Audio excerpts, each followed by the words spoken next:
क्या आप स्वर्गदूतों से बातें करना चाहते हैं? क्या आप भविष्यवाणी करना जानना चाहते हैं? ये वीडियो उस इंसान के बारे में है जिसने स्वर्गदूतों से बातें की, एक बार नहीं बल्कि बहुत बार। इन्होंने स्वर्गदूत के शरीर के ऊपर कुछ लिखा हुआ देखा और हैरानी की बात ये है कि ये इंसान पहले मसीह में नहीं थे। इन्होंने परमेश्वर से सामत को मांगा और परमेश्वर ने इन्हें बड़ी सामत से भरा, यहाँ तक कि स्वर्गदूत इनके साथ बातें करते थे। इस भाई ने भविष्यवाणी करनी शुरू की, चंगाई के वरदान इन्हें मिले। क्या आप जानते हैं कि आप भी परमेश्वर से इसी सामर्थ को पा सकते हैं? तो आइए देखते हैं कि कैसे इस भाई ने स्वर्गदूतों को देखा और उनसे बात करने की सामर्थ को पाया। इस भाई का नाम कीथ मिलर है। Keith Miller stand firm world ministries के फाउंडर हैं, जो कि यूएस में है। वे मसीही परिवार में पैदा नहीं हुए थे। उनका मसीहियत में कोई इंटरेस्ट नहीं था।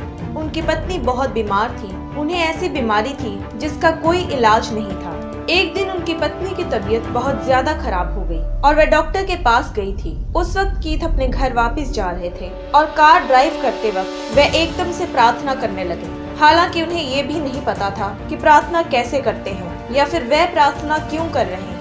उन्होंने बस इतना ही कहा कि हे प्रभु, मेरी पत्नी को चंगा कर दे। और उसी वक्त उन्हें आवाज आई कि ठीक है, मैं चंगा कर दूंगा। ये आवाज सुनकर उन्हें हैरानी हुई कि उन्हें ये आवाज कहाँ से आई है। उन्होंने उसी वक्त गाड़ी रोकी, गाड़ी से उतरकर आसपास देखा और गाड़ी की पिछली सीट भी चेक की कि क्या कोई उनकी गाड़ी के पीछे तो नहीं बैठा, पर वहाँ कोई नहीं था। वे डरते हुए वापस गाड़ी में बैठ गए और फिर से उन्हें ये आवाज आई कि पर तेरी बाकी की जिंदगी में मैं कहाँ हूँ। उस समय कीथ अपनी जिंदगी पर विचार करने लगे कि वे कितने दुखी और खाली थे और वे उस वक्त ऊंची ऊंची रोने लगे जैसा वे कभी नहीं रोए थे। वे घर वापस पहुंचने तक पूरे रास्ते में रोते रहे। घर पहुंचकर उन्होंने अपनी पत्नी को फोन किया। वह उस समय पहले ही डॉक्टर के पास ट्रीटमेंट के लिए गई हुई थी।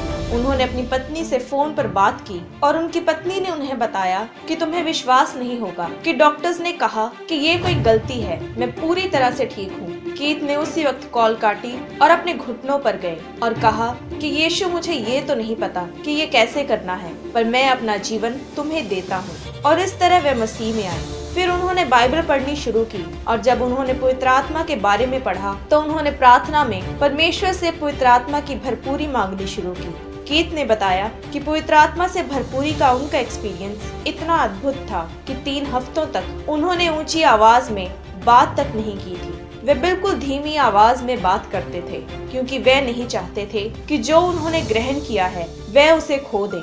उसके बाद उन्हें पवित्र आत्मा की ओर से कई दर्शन होते थे, जिनमें से एक दर्शन जो उन्हें लगातार होता था वह ये कि वे बीमारों पर प्रार्थना कर रहे हैं। ये उन दिनों की बात थी जब वे मसीह में नए थे। फिर कई साल बीत गए और उन्हें वह दर्शन नहीं आया।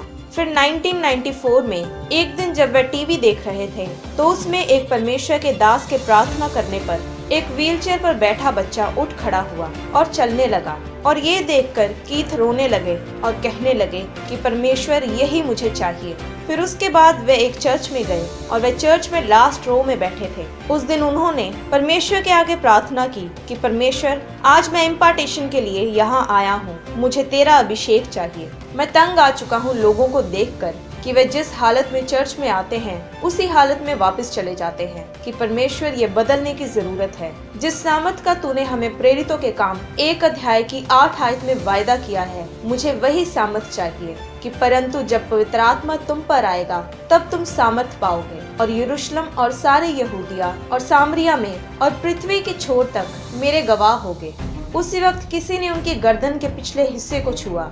उन्होंने पीछे मुड़कर देखा तो उनके पीछे कोई नहीं था क्योंकि वे आखिरी रो में बैठे थे। तो उन्होंने उसी वक्त अपनी आंखें बंद की और उन्हें महसूस हुआ जैसे कि तेल उनके शरीर पर बहाया जा रहा है और वे जान गए कि परमेश्वर ने उन्हें पवित्र आत्मा से अभिषेक कर दिया है। उस अभिषेक के बाद कीथ के जीवन में सब कुछ बदल गया। उन्हें अलग ही लेवल के स्वर्गीय दर्शन हुए। वे हमेशा स्वर्गीय चीजों के भूखे रहते थे।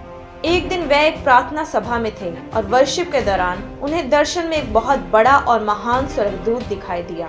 उन्हें ऐसा दर्शन पहले कभी नहीं हुआ था और वे सोचने लगे कि ये क्या हो रहा है। उस वक्त स्वर्गदूत ने उनसे कहा कि अपना मुंह खोल, और स्वर्गदूत ने एक किताब उनकी तरफ फेंकी और कीथ ने वह किताब खा ली।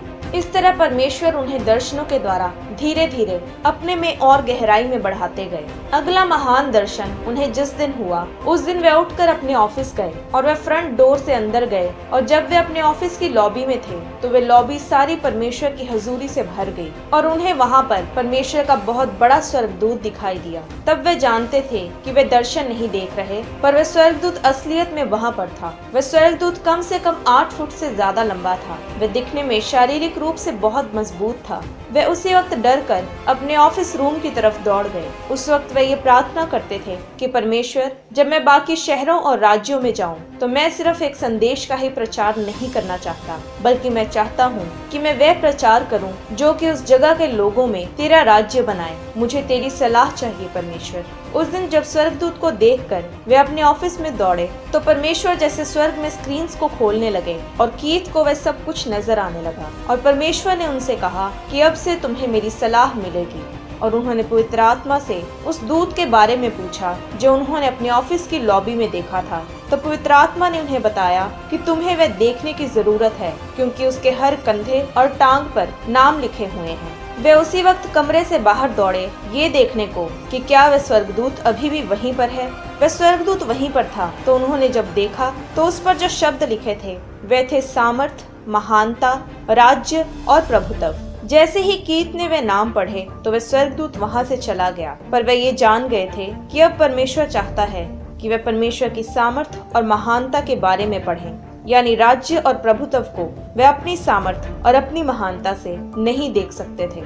फिर उन्होंने ये प्रार्थना करनी शुरू की कि परमेश्वर की सामर्थ उनके जीवन पर नजर आए और उस सामर्थ में कैसे जिया जाए, और वे परमेश्वर की महानता को अपने जीवन में कैसे बढ़ाएं। उसके बाद वे 7 दिन की रिवाइवल मीटिंग्स में अगुवाई करने वाले थे। तो उन्होंने परमेश्वर की सलाह लेने के लिए प्रार्थना की। वे जमीन पर लेट गए और एकदम से वे एक कमरे में पहुंच जाते हैं जहां पर सिंहासन है, और परमेश्वर एक चमकती हुई रोशनी के समान उस सिंहासन पर है। पहले तो उन्हें विश्वास ही नहीं हुआ कि ये सब कुछ उनके साथ हो रहा है। फिर परमेश्वर का दाहिना हाथ उनकी तरफ बढ़ता है और उसमें एक एनवलप होता है, और वह एनवलप परमेश्वर उसी स्वर्गदूत को पकड़ाता है जो कीथ ने अपने ऑफिस में भी देखा था।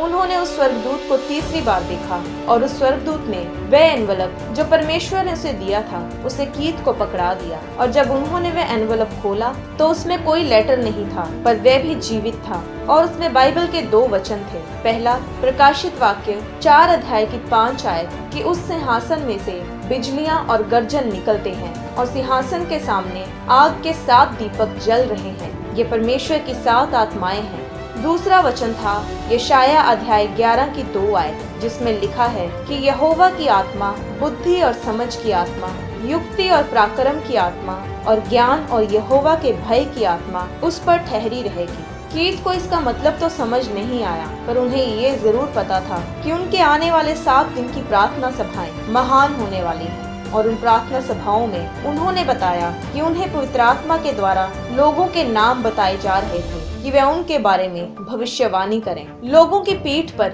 और शरीर के बाकी हिस्सों पर लगे शिकंजे छूट रहे थे। तरह तरह की चंगाइयां हो रही थी। कीथ को हुए दर्शन के कारण वे बहुत महान मीटिंग्स थी। उन मीटिंग्स के बाद उन्होंने उन वचनों को स्टडी करना शुरू किया जो परमेश्वर ने उस एनवेलप में दिए थे, और उससे उन्होंने पवित्र आत्मा के 7 फ्लोज को स्टडी करना शुरू किया। और जैसे वे प्रार्थना में पूछते थे कि यीशु मसीह पवित्र आत्मा को इतना ज्यादा कैसे जानते हैं, इसका उत्तर उन्हें प्रकाशित वाक्य 3 अध्याय की 1 आयत में लिखा मिला कि जिसके पास परमेश्वर की 7 आत्माएं हैं, यानी वह यीशु मसीह है जिसके पास परमेश्वर की 7 आत्माएं हैं। हर एक विश्वासी जो पवित्र आत्मा से भरा है उसे पवित्र आत्मा के इन 7 बहावों को समझना बहुत जरूरी है, क्योंकि पवित्र बाइबल यूहन्ना 7 में लिखा है कि जो मुझ पर विश्वास करेगा, जैसा पवित्र शास्त्र में आया है, उसके हृदय में से जीवन के जल की नदियां बह निकलेंगी। ये वही नदियां थी जिनके बारे में पौलुस प्रेरित ने इफिसियों 1 अध्याय की 17 आयत में लिखा है कि परमेश्वर तुम्हें अपनी पहचान में ज्ञान और प्रकाश का आत्मा दे। यानी ये सभी नदियां जो पवित्र आत्मा की हैं, वे अलग अलग हैं। इनका आपके जीवन में बहाव बहुत जरूरी है। फिर कीथ एक बार पहाड़ी एरिया में किसी चर्च में प्रार्थना सभा कर रहे थे, और परमेश्वर ने उन्हें एक और रात वहां पर रुकने को कहा। और सुबह 4 बजे कीथ ने एक दरवाजा खोला, और तभी उन्हें ये आवाज आई कि प्रताप में महिमा में तुम्हारा स्वागत है। और तभी कीथ ने परमेश्वर की महिमा को देखा और 90 मिनट के लिए उन्हें लगातार एक दृश्य के बाद दूसरा दृश्य नजर आने लगे। वहाँ उन्होंने स्वर्गदूतों की मंडलियों को देखा, ऐसी महान चीजें देखी जो शब्दों में बयान नहीं की जा सकती। उन्होंने 4 रोशनियों को गुजरते हुए देखा, जो कि उन्होंने बताया कि जैसा यहेजकेल 1 अध्याय में भी बताया गया है कि वे सराफीन थे जो चमकती बिजली के समान थे और वे लगातार उन दृश्यों को देखते रहे। आज प्रभु यीशु मसीह के लहू बहाए जाने के कारण यही सामर्थ हमारे लिए भी उपलब्ध है। दूसरा पत्रस 1 अध्याय की 17 आयत में बताया गया है कि जब उन्होंने पवित्र पहाड़ पर परमेश्वर की आवाज सुनी थी तो वह प्रतापमय आवाज थी। लिखा है कि उस प्रताप में महिमा में से ये वाणी आई कि ये मेरा प्रिय पुत्र है जिससे मैं प्रसन्न हूँ। भजन संहिता 145 की 5 आयत में लिखा है कि मैं तेरे ऐश्वर्य की महिमा के प्रताप पर ध्यान करूंगा। इसका मतलब है अपने मन को, अपने दिल को इस पर लगाना, उसी को सोचना, उसी को खाना, यानी महिमा के प्रताप पर अपना सारा ध्यान लगाना, क्योंकि वह महिमा के प्रताप को